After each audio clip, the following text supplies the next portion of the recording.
شفاء لروحي وحبل المتين ورحمة قلبي وحصن الحصين. شفاء لروحي وحبل المتين ورحمة قلبي وحصن الحصين. وأمن حياتي وخير الدليل إذا تهت يوما مع الحائرين. فقرآننا هدينا والحبور وبشر يسلي الفؤاد الحزين. وفي الليل عند احتلاك الظلام سيبزغ منه الضياء. أعوذ بالله من الشيطان الرجيم. بسم الله الرحمن الرحيم. الحمد لله والصلاة والسلام على رسول الله وعلى آله وصحبه ومن والاه. أما بعد.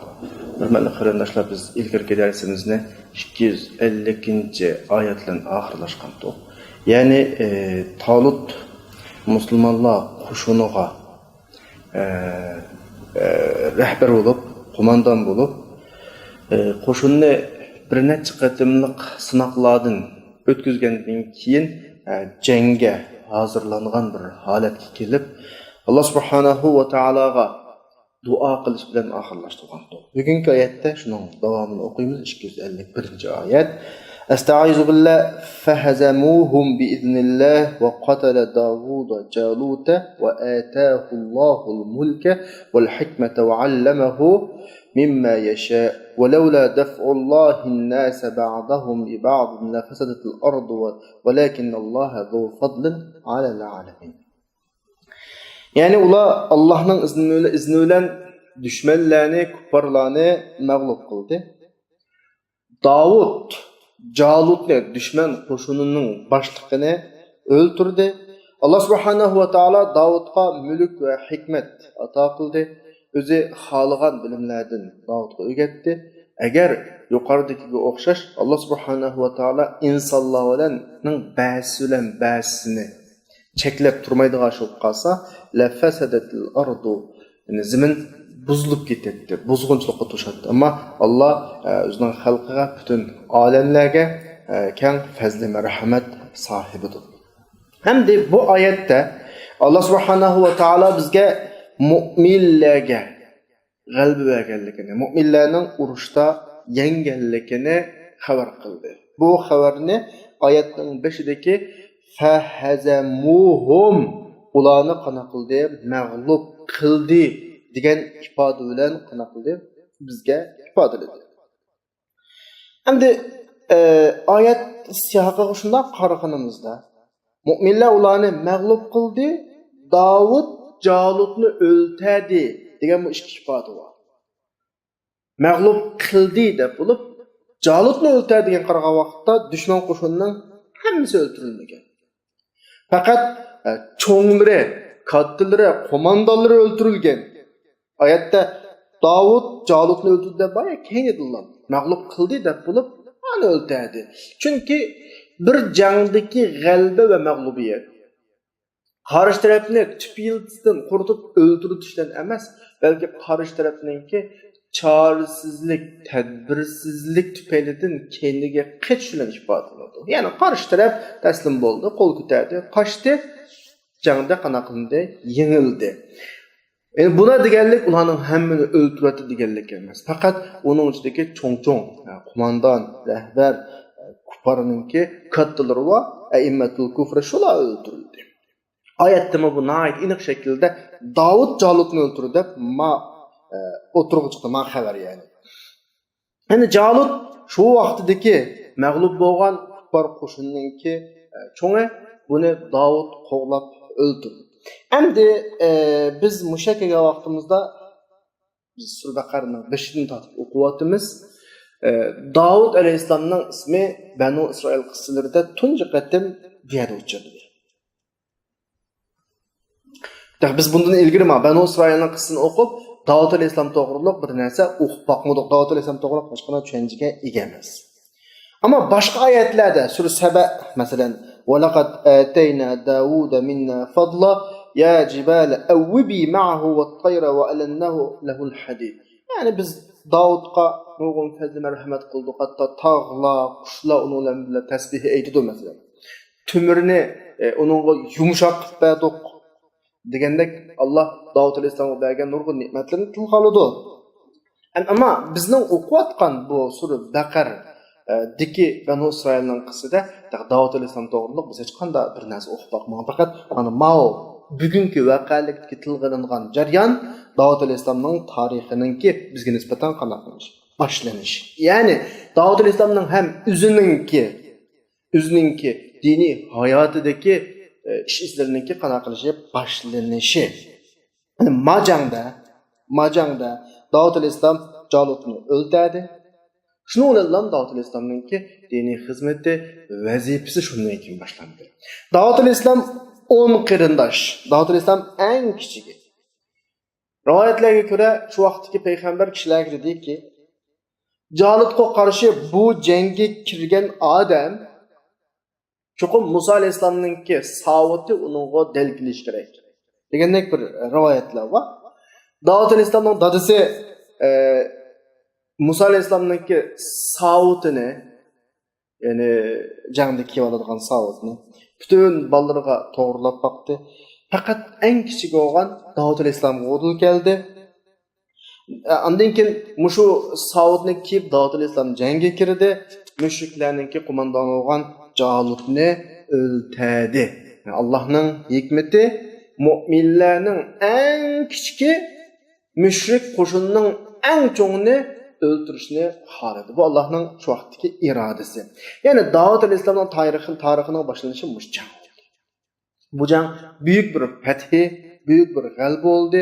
Ondan keyin Alloh subhanahu va taolo Davud Aleyhisselamga podshohlik ato qildi, hikmat ato qildi, tog'lar, qushlar Davud Aleyhisselam bilan tang tasbih aytib, tilovat qiladigan, Allohni muqaddas etadigan bir ne'matni ato qildi. Ularning hammasi Davud Aleyhisselamningki Jalutni o'ldirgandan keyin bo'ldi.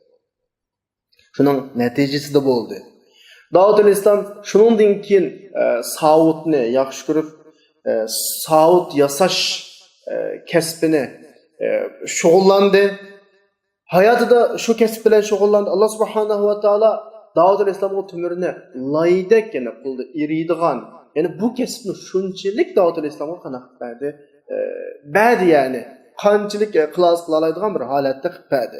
Sura Anbiyoning 80-oyatidami Wa'allamnahu san'ata labus lakum lituhsinakum min ba'sikum degan oyatda Davud Aleyhisselamga savut, dobulga yasash hunar kasbini biz qanday qildik o'rgatdik degan bir ifoda bilan Davud Aleyhisselamningki hayotidagi qilgan kasbi nima ish qilganligini bizga gapiryotdi. Yani bu yerden biz şunu alımız ki insan hayatında özüge bazı hayriyat yollarını açkan, yeni hayat yolunu açkan kesiplerge qanaqası buludu, yaxşı görüp, şunu olan şoğullansa, buludu tabii ki hem insanın micazimi şu, hayatımda bir özgürlük peyda kılgan, ma'lum bir kesip, bana suyumluk buludu başkasından. Calut'unu öldürüş, Musa Aleyhisselam'ınki devrinin qanaqılışı, Davud Aleyhisselam'ın devrinin başlanışı. Şundan keyin Davud Aleyhisselam'ınki qolgan yaxshilik ishlari kelgili başladı. Ayetim değildi ya, bugünkü ayette Davud Calut'unu öldürdü.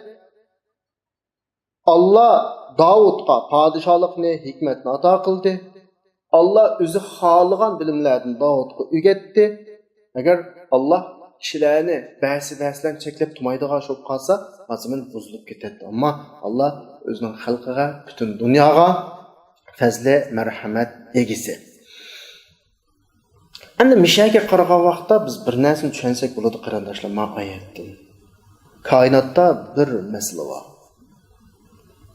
Bir qonuniyat bor. U bo'lsa-mu, urush ijtimoiy zarurat. Buna deganligimiz urushni yoqilganligimiz yoki urushni tashabbus qilganligimiz emas. Men ini qo'yib ketsin. Ammo biz xolamayli dunyoning rat tartibining saqlanishi uchun urush mutlaqo bo'ladi. Biz xolamayli. Meseleni Allah subhanahu wa ta'ala kişilerinin ba'si bilan ba'sini cheklash orqali o'rtini tuzaydi Allah subhanahu wa ta'ala. Dunyoda birisi-birisini cheklab turadigan ikki kuch bo'lmasa, dunyo buziladi. Chunki bir kuch o'tirib chiqqandan keyin u haddidan oshadi, xohlaganini qiladi, dunyoning buzilishi muqarrar edi. Yani dünya qanday vaqtda güzel oldu, qanday vaqtda isloh oldu, qanday vaqtda tinchlik dunyoda yeyiladi degan vaqtda o'xshash kuchga ega ikki kuch turgan vaqt. Ikki kuch doim bir-birini qanday qiladi? Muhofazat qiladi. Mao ma'nodan qo'rqadi, mao ma'nodan qo'rqadi. Shunday qilib dunyoda tinchlik, muqimlik shu orqali saqlanadi. Payg'ambar alayhisolatu vasallam dunyoga kelgan vaqt dunyoda ikki kuch vaqti cho'ng. Birisi Rum imperiyasi, yana birisi Paris imperiyasi. Ve biz hayatımıza kelib ko'zimizni açsak, dunyoda cho'ng ikki kuch bor ekan. Birisi Amerika, birisi Sovet ittifoqi. Shunga o'xshagan. Bu bir har zamonda mushta tangpungliqni cho'ng ikki kuchlar qanday qilib saqlaydi. Buningdan tortinib ma eskilik qilay desa, yana birisi bor. Ma eskilik qilay desa, yana birisi bor. Fursatni kutiblam turgan. Mushu orqali saqlanadi. Bu dünyanın kanuniyeti. Meyli sen qanchalik tinchlik tashabbusi, tabii bizning tinchlik tashabbusi. Musulmon bo'lish tutimiz bilan tinchlikni eng yaqinlaydiganimiz, tinchlikka eng tashabbus qilib, eng cho'ng qadam oldiganimiz biz musulmonlar. Ammo koinotda bo'layotgan haqiqat shu, koinotning qoidasi, qonuniyati shu. Shunga tinchlikni saqlash uchun sen o'zingni kuchlantirishing kerak. Mavjudiyatini saqlash uchun qo'lingda seni mavjudiyatini saqlagudek bir narsa bo'lish kerak.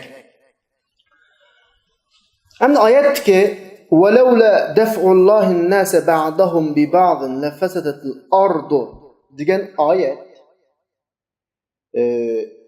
biz neçə gündən biri oxuyatqan dərsdən axırında gəldi.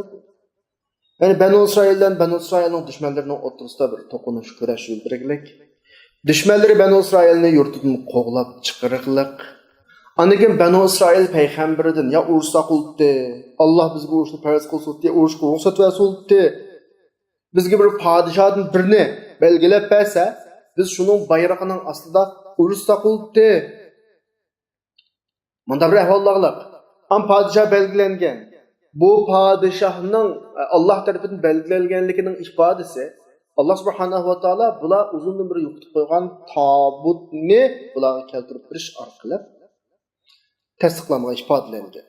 Gerçeklikle vahiy olması mı bir yerde? Mesela ben söyleyeyim şu ahvallarda ama adette kabul kılınıdığın bir derecede mesele ortaya çıkan. Bu ictimai mesele.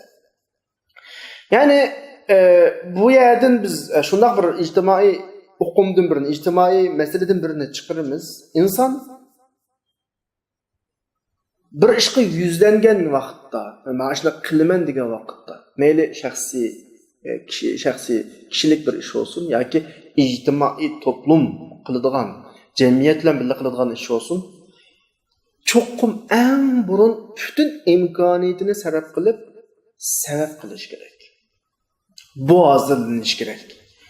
Bütün sabablar hozirlanib bo'lgandan keyin ve manevi, maddi bütün imkoniyatlar ortaga qo'yilib bo'lgandan keyin Allah'ın yardımına sığınış gerek. Çünkü biz davamlı ta'kidlab qo'yapmiz, sabab mı Allah'ın qo'lida. Natija mi Allah'ın qo'lida. Biz sababni qilamiz, shu sababning natijasi olgan natijani kimdan kutamiz? Allohdan kutamiz. Sababni qilamiz, sebebinin sahibi ve neticeden sahibi olan Allah'tan bu sebebninki küçüğünü körüstüşünü talep kılımız. Bu bir mühim bir nokta. Onunkin bu derslerden alıdığan yeni bir dersini savakımız bizninki. Allah subhanahu wa ta'ala yukarıki ayetlerden bizge yana hak müdafiyecilerinin yani hak dava sahiplerini intayını saplaştırır. İmtihan qilish, sınash, ularning imani mustahkamligini, maydon mustahkamligini, da'vo irodasining qonchligini sınash orqali bu safni paklash. Da'vo safini saplashtirish, Bu Allah'ın bizge bu ayetlerden bergen dersi. Çünkü insan til arkalık bazı gaplarni dep koyuşı mümkün. Ama real neh meydana kelgen vaqtda mağlup boluşı mümkün. Kendine çekinip ölüşü mümkün. Sınaqdan ötken az oqqasımı bütün manevi maddi sınaqlardan ötüp bunun imani, meydani, müstehkemliki, emeli özünün müstehkemlikin ifadesini körsetkendan keyin gerçi az oqqasımı düşman taraf köp bolup qalsın, çok mutlaka bunu yengildi. Bu tarixdan tatip ötken emeli jarayon ayetdeki bizge davatqanımı hem şu. Azgına bir büyük kişiler köp kişilerden qanaqırdı, g'alaba qildi Allohning izni bilan. Bugungi darsimizda bayon qilib bergan qissadan bayon qilingan qissadan biz shuni ko'rib o'tdik. Mu'minlar avval urush ustiga yuklanishdan keyin ishga bilandi musulmonlar, shu vaqtdagi musulmonlar. Buni nima qilib qolgan az. Bu az qilib qolgan odamlar avval o'standa ishmaysa, bir uch ishsa hayotini saqlab qolgudek degan imtihondan o'tolmay nurg'ulur qolib qoldi, ya'ni az qolib qoldi. Jang maydoni qurib dushmanning sonini ko'rgandan keyin yana bir bo'liklari shu yerda o'zini oshkorlab soldi. Eng oxirida mustahkam qolib qolgan shu ozgina odamlar orqali dushmanni yengdi. Davud alayhissalom Jalutni qana qildi, o'ldirdi. Bu g'alaba bu shaklda o'tirg'i chiqdi. Bu bir. Yana birisi dunyoda bir zolim kuch o'rtaga chiqqandan keyin mutlaka mush zolim kuchni to'xtatadigan, zulmidan keyniga chekintiradigan o'rtaga bir kuch chiqadi. Bu dunyoning qonuniyati. Buningdan qat'iy shubhamiz bo'lmasligi kerak. Shu oyatning oxirisida bizga bir qoida bir vaqtda Alloh subhanahu va taolo "Va laula daf'ullohin nasa ba'dahum bi ba'din la fasadatil ard." Çok mutlaq zamanda Allah ma'lum bir kişiler topu orqali ma'lum kişiler topunu cheklab turdi. Agar banda ish bo'lmaydigan bo'lsa, zamin buzilib ketadi. Elovaganning, o'g'anning, o'ltaganning, zulm qilganning bo'lib ketaveradi. Dunyo bunda mangmaydi. Bu qoida bu. Mana bu yerda ozgina bir mu'min guruhi orqali soni ko'p bo'lgan Jalutning qo'shinlarining oldini chekildi. Bularni mag'lub qildi. Ya'ni Allah o'zining xalqining qul orqali dunyoda askilik qilgan, haddidan oshgan zolim bo'lganlarni chekladi. Sura Tavbaning 14-oyatda buni mushun tilg'aladi. Qatiluhum, ulardan urush qilinglar deb bo'lib, yu'azzibhumullohu bi aydikum. Allah ularni sizning qo'linglar orqali qanday qiladi? Azoblaydi. Ya'ni Allah o'zining mu'min bandalarining ichidan ozg'in bir guruh kishilar orqali azodimlarning zulmini qanday qildi? To'r deydi qanday. Ya'ni mu'minlarni kuffarlarga urush qilishga Allah hay dedi. Shunga buyurdi, kuffarlarni mu'minlarning qo'li bilan qanday qildi? Daf'i qildi. Endi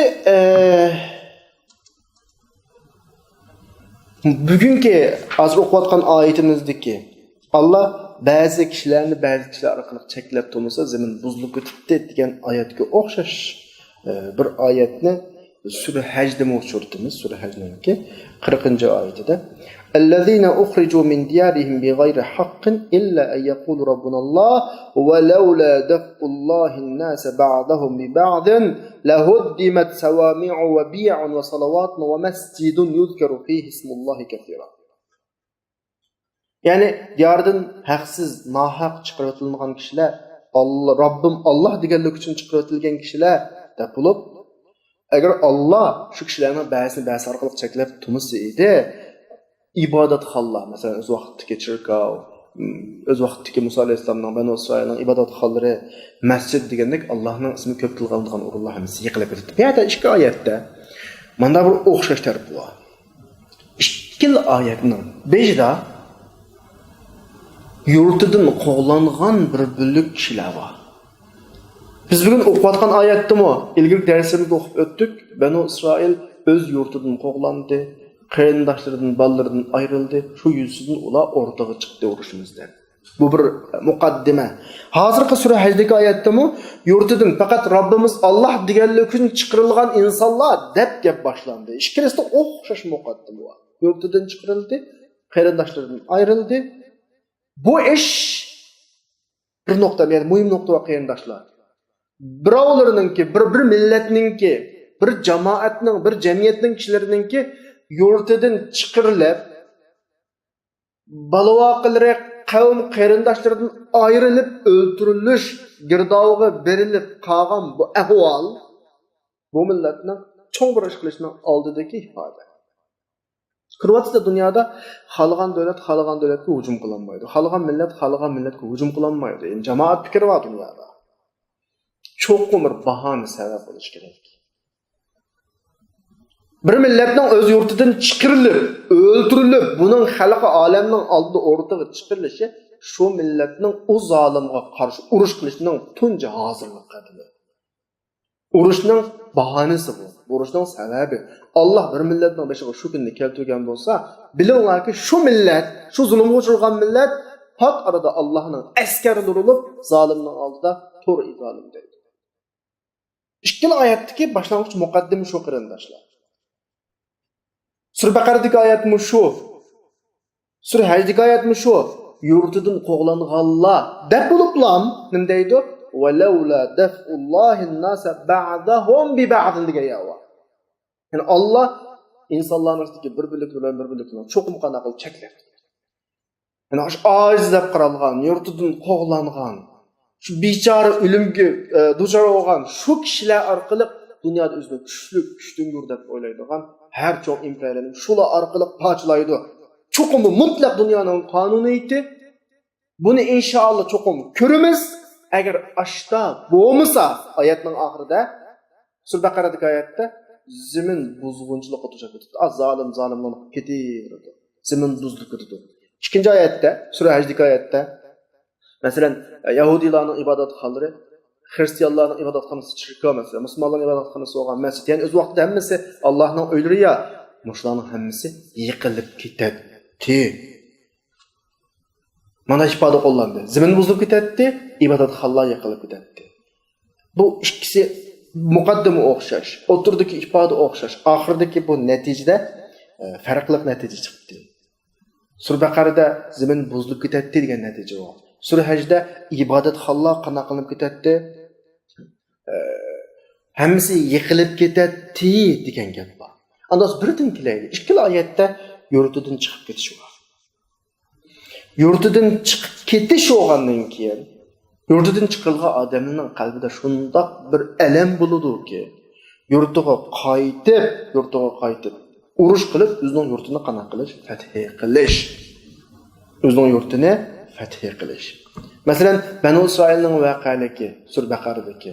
Bular yurtidan chiqib o'tilindi, payg'ambardan talab qildi, payg'ambar Alloh duo qilish orqali bular podshohni ulashtirdi. Podshoh bulni ratlab, sabga tuzib, qarshi hujum qildi. Shu askarning ichidagi Davud alayhisalom Jalutni o'ldirish orqali g'alaba natijalandi. Sura Haj'dagi oyat Makkadagi musulmonlar haqida shuni bayon qilayotgan mazmun o'g'achqa. Uni qarasak, musulmonlar Makkadan qo'lni chiqarildi. Madinaga hammasi Madina ko'rib o'zining kuchli bir islom davlatini qurib bo'lgandan keyin qaytadan o'zining yurtini fath qilib qaytib qoldi. Buning hammasi jarayon asosan o'xshaydi. Banu Isroil Makkadagi musulmonlarning ahvoli. Ham bugungi kunda qarindoshlar qarab baqsak aynı ish.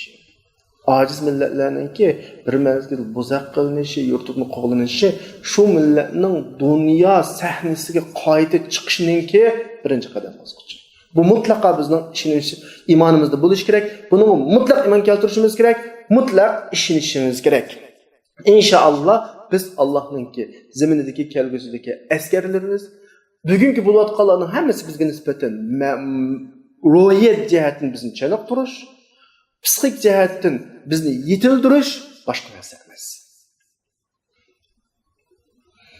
Endi oyatning oxiridagi natijada sal farq bor. Buni qanday birlashtiramiz? Birinchi oyatda yana Sura Baqarada zamin buzilib ketadi deb Alloh kishilarni cheklab turmaydigan shu qolsa. Ikkinchi Sura Haj'dagi oyatda ibodatxonlar yiqilib ketadi deb. Ya'ni bog'lig'imizda oxirida qanday natija chiqadi desak, ibodatxonlar. ibodatxonlar mahluqlar bilan xoliqlarning bog'lanadigan joy. Mayli Banu İsrail vaqtidagi Yahudiyalarning ibodatxonasi olsun, İsa alayhissalomning davridagi chirkov olsun, bugungi kundagi masjid olsun, bularning hammasi Allohga ibodat qiladigan uylar bo'lib, mahluqlar bilan xoliqlarning bog'lanadigan yeri. Xoliq bilan mahluq mana mushu joyda bir-biriga bog'lanadi. Bu yer yiqildi degan gap, ya'ni xoliq bilan mahluqning aloqasi uzildi degan gapki, zaminning boshlanish nuqtasi mana mushu. Bandalar Allohning o'tiriga aloqa uzildi. Banda Allohni eslamadi, mahluq xoliqni eslamadi. Şu an zaminda qanaqa boshlandi, buzilish boshlandi degan gap. Ya'ni ibodatxonlar insonlardagi qimmat qarashni qo'g'daydi. Ulardagi iymonni qo'g'daydi, ishonchni qo'g'daydi, madaniyatni qo'g'daydi, kimligini qo'g'daydi. Shu yer yo'qoldi degan gap insondagi qimmat qarash tugaydi, iymon tugaydi, kimlik tugaydi degan gap.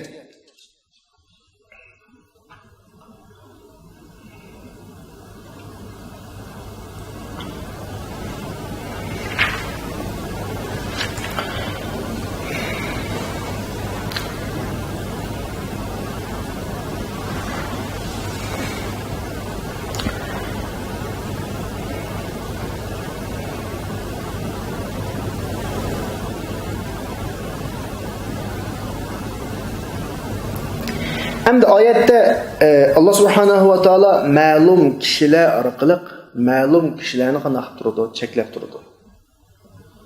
Bu hukmni qanday tushunamiz unda bo'lsa? Desa, mutlaqo zaminda bir eskilik qiladigan bir odamlar bo'ladi. Buning qishida shularning qilayotgan yomon ishlarini to'sadigan, yomonliklarining yamrab ketishini oldini oladigan yana bir bilik kishilar bo'ladi. Bir top yomonlik qilg'uchi top, yana bir top yaxshilik qilg'uchi top, yaxshilik qilg'uchi bilan yomonlik qilg'uchi, ya'ni yaxshilar to'pi bilan yomonliklar to'pining o'rtasida kurash yuz bergandan keyin Allah subhanahu va taolo sura Hajning 40-oyatdagi "Va la yansurannallohu man yansur." Yaxshilik qilgan tarafga yordam beradi, g'alaba mushuni bilan oxirlashdi. Zaminning qoidasi bu, koinotning qoidasi bu. Doimo zamin insonning mijozida shaxsiy bir odam, bir top yoki butun dunyoni tashkil qilgan bir inson mijozida eskilik qilish xarakteri bor. Undan o'rtaga eskilik qilganlar chiqadi. Buning eskilikni cheklab yaxshilik qilganlar chiqadi. Undan keyin ikki tarafning bir manfaati bor. Eskilik qilganlar o'zining ma'lum manfaatini asos qilib eskilik qildirmasmi? Bular u manfaatining ziyon qo'shishini ko'rgan hamollar darhol sakrab chiqadi. Shuning bilan o'rtada kurash paydo bo'ladi. Bu kurash dal haq bilan botilning o'rtadagi kurash. Oyatdagi Alloh bir-birlik kishilar bilan bir-birlik kishilarni qanday qilib turadi, cheklab turadi degandagi ifoda shu, mush orqali o'rtada masala chiqadi. Endi esingizda bo'lsin, bir nuqtani aniq eskartib qo'yay, dunyoda haq bilan haqning o'rtada kurash yo'q. Urush chiqmaydi haqning o'rtada. Ya haq bilan botilning o'rtada urush chiqadi, yoki botil bilan botilning o'rtada urush chiqadi. Haqning o'rtada asla va asla urush chiqmaydi. Ikki urushgan toifaning birisi haq, birisi botil yoki ikkilisi botil. Agar botil bilan haqning o'rtada urush bo'lib qolgan vaqtida yoki botil bilan botilning o'rtada urush bo'lib qolgan vaqtda biz qarab boqamiz. Haq bilan botilning o'rtada urush bek uzun suziladi. Chunki botil xato yo'l vayron bo'lishqa, oxirisi halokat bilan oxirlashishqa bitirilgan u. Ama urush, uzun bo'ladigan urush, qanday urush desa, botilni urush. Chunki Alloh uning ikkisining birisi yordam beradi.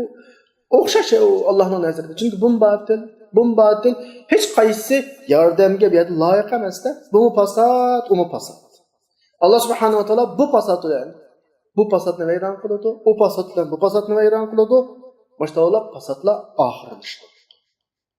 Undan keyin zaminni obod qiladigan, insonlarga yaxshilik qiladigan, yaxshi ishlarni qiladigan bir to'p o'tirib keladi. Ammo haq bilan haqning o'tirdiga urush asla tasavvur qilmaydi. Hatto ikki mu'min to'pning o'tirdi urush yuzagan vaqtda mutlaqo uchinchi bir to'p o'tirib keladiki, isloh qiladigan to'p. Yani ikki jamoatning o'tirdi yuz berdi urush. Bu yerda haq bor deyilgan taqdirda mutlaqo o'tirdan islohotchi bir jamoat chiqadi. Ma ikki urush o'tirdi, urush chiqqan jamoat haq ustida bo'lib qolsalar, bular isloh qilib, yana qaytadan asliga keladi. Qachon islohotni xohlamagan bir taraf o'tiruvchisi, mu'min yoki mu'min deymiz, urush chiqdi, o'tirdi yana birisi chiqdi. Shunda ikkisining qaysi islohotni xohlamasa, bu cho'qqum bir manfaatga, havoyi havasga bog'langan nuqta bo'ladi. Undan keyin qolganlarning hammasi islohotni xohlagan taraf turib, ani yo'q bo'ladigan gap. Bu haqda surah Hujuratda va in taifatan minal mu'minina iqtatalu fa aslihu baynahuma. Mu'minlar ikki guruhga odam urushib qolsa, isloh qilinglar deb bo'lib, agar birisiga tajovuz qilsa, haddidan oshsa, islohotni qabul qilmasa, qana qilsa, hammanglar birlashib ma'ni yo'q qilinglar deydi.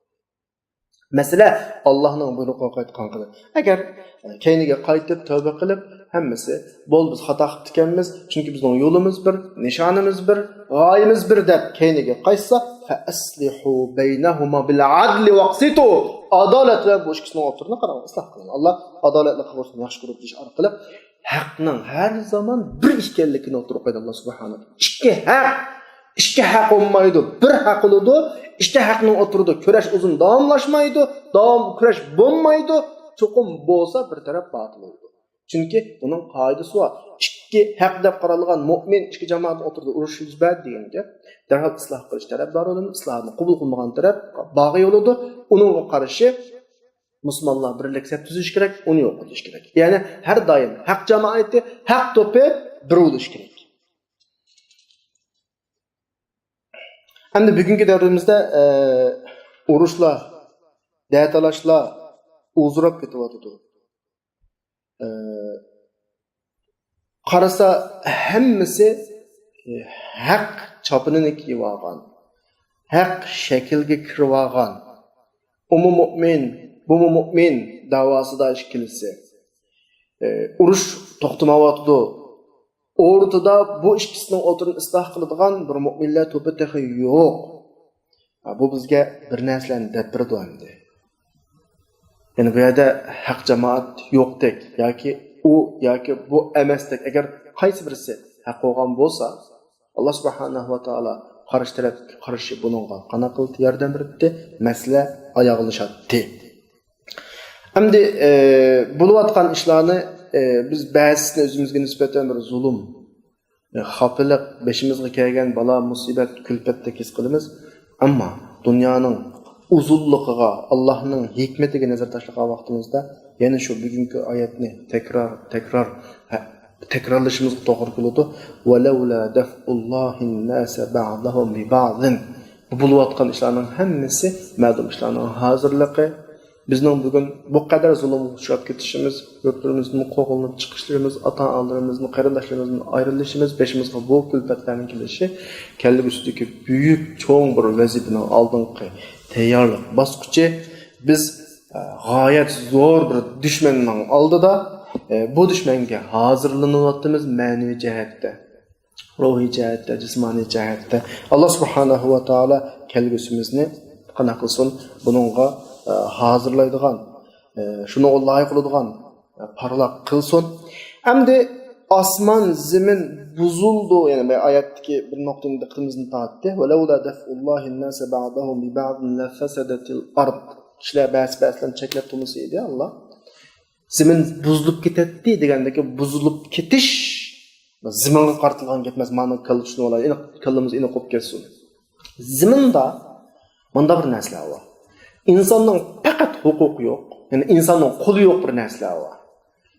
Dengizningki, osmonning, oyning, yulduzning, quyoshning, shamolning, yomg'irning, bulutlarning harakati. Ya'ni insonga xizmat qilish uchun zaminda harakat qilayotgan, ammo insonning qo'li yo'q bir taraflar bor. Bu yerda aslo buzilish bo'lmaydi. Ta qiyomatga qadar, quyosh mag'ribdan chiqqanga qadar Alloh ularni qanday yaratgan bo'lsa, shunday harakat qiladi. Ularning harakati aslo buzilmaydi.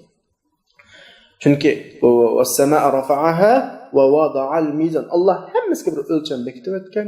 Ular hammasi Alloh bekitib o'tgan o'lcham bo'yicha Osmon shu shaklda harakatini davom qiladi, zamin shu shaklda harakatini davom qiladi. Oy, quyosh, yulduz, shamoldan hammasi o'z vazifasini Alloh belgilagan shaklda davom qiladi. Endi bu yerda buzildigini nima desa, insonning qo'li va ishlar buziladi. Yani insonga topshirgan zaminda sen inson bo'lib yashab, ma ishni qilsa, ma ish sening qo'lingda deb insonga topshirgan ishlar. Allah kishilar bilan kishilarni cheklab turmasa edi, zamin buzildi degandagi buzilish insonning aloqasi yo'q. Bevosita Alloh qaraydigan ishlar emas. Ya'ni insonning aloqasi bor. İnsanın aloqasi bor. İnsanning qo'li va insonning idorasi doirasidagi ishlar buziladi, tartib buziladi, qonun buziladi. Mana buziladi desak, butun osmon zaminning hammasi buzilib ketadigan unda ish yo'q. Yani Allah subhanahu wa ta'ala insonga mushu zaminda yashash jarayonida bir ixtiyorni bergan. İxtiyor doirasida ba'zi ishlarni tasarruf qilish huquqi bor. Ya anda qiladi, ya bunda qiladi. Shuning bilan bir kishilar yo'lni tanlaydi. Ma'lum bir manfaat sababidin bir kishilar yo'lni tanlaydi. Mao o'zining manfaatini asos qilib, agar shunda tartibga buzg'unchilik qilg'ili uringan vaqtda yana bir kishilar bilan cheklaydi. Dunyoning qonuniyati shu, oyatdagi shu. Ya'ni har zaman bazı yillab, aylab, ma'lum vaqt bir kishilar ma'lum bir jamoatga, masalan, ma'lum bir millatga zulm qilishi mumkin, ammo uzun bo'lmaydi. Chunki qonuniyat, dunyo qonuniyatida mutlaq unda birisi-biriga zulm qilib ketadigan, davomlashadigan ahvol bo'lmaydi, qaranglar. Bu qonuniyat, qonuniyatni takror deb ketdi. Chunki nurg'un qarindoshlarimiz mushu nuqtani tushunmay, azroq bo'layotgan ishlardan voysiraydigan ahvol bor. Chidash kerak. Bu o'tkinchi davr, dunyo unda davomlashmaydi. Har ne xafalık yuz bergan bo'lsa, bizning o'tmishdagi bo'shanligimiz tufayli yuz bergan. Bundan keyin ne yaxshilik ko'rsak, bugungi kundagi tirishchiligimiz tufayli ko'ramiz. Allohning fazli marhamati bilan. Shu bu nuqtani tushunish kerak. Dunyoning qonuniyati bu shaklda davom qilmaydi. Cho'qim qonuniyatda bir kishilar yana bir zolimlarning zulmünü to'xtatish uchun hozirlanadi. Qonuniyat ashta zamindagi haddan oshadigan zolimlarning zulmini, shu zolimlarning zulmiga uchragan bir kishilar cheklaydi. Qonuniyat, yani takror deb qo'yay, bugungi Sur Baqardagi Banu Isroilni yurtidan qo'g'lab, qarindoshlaridan ayirib o'tgan zolimlarningki jajisini berganligi, ularni halok qilganlik, oxirida vayron qilganlik qissasini o'qidik. Sur Haj'dagi o'qigan oyatdagi Makkilik musulmonlarningki mu'minlarning Makkadan qo'g'lanib, Madinaga o'tgan davlatini qurib, Makkani qayta fath qilganlik voqealigini qistirib o'tdik. Ularning hammasi bizga bir narsalarni o'rgatish kerak. Bizning bugungi ahvolimiz hargiz bika bo'lib qolgan ahvol emas. Biz tayyorlanyapmiz, hozirlanyapmiz. Dunyodagi cho'ng bir kuchni Alloh biz orqali cheklashni iroda qildi inshaalloh. Allohning bu irodasi, bu marhamati bilan dunyodagi bu zo'r kuch bizning qo'limiz orqali yo'qoladi. Oyat bizga da'vat qilgan shu, oyatga bo'lgan iymonimiz inshaalloh tam. Bu yusidan biz ishonch bilan yashaymiz, ishonch bilan Allohga qarab mangamiz. Alloh hammalarni bu ishonchdan mahrum qilmasin. Chunki oyatning oxirisida "Valakinallohu zu fadlin alal alamin" dedi. O'zining xalqiga, butun dunyoga büyük fazla merhamet sahibi Allah dedi. Allah fazla merhametini bizden ayırmaydı inşallah. Allah bizden fazla merhametinden ayrılmasın. Şereflik şunda hizmetlerge bizden nail kılsın. Ve ahiru da'vana elhamdülillahi rabbil alamin.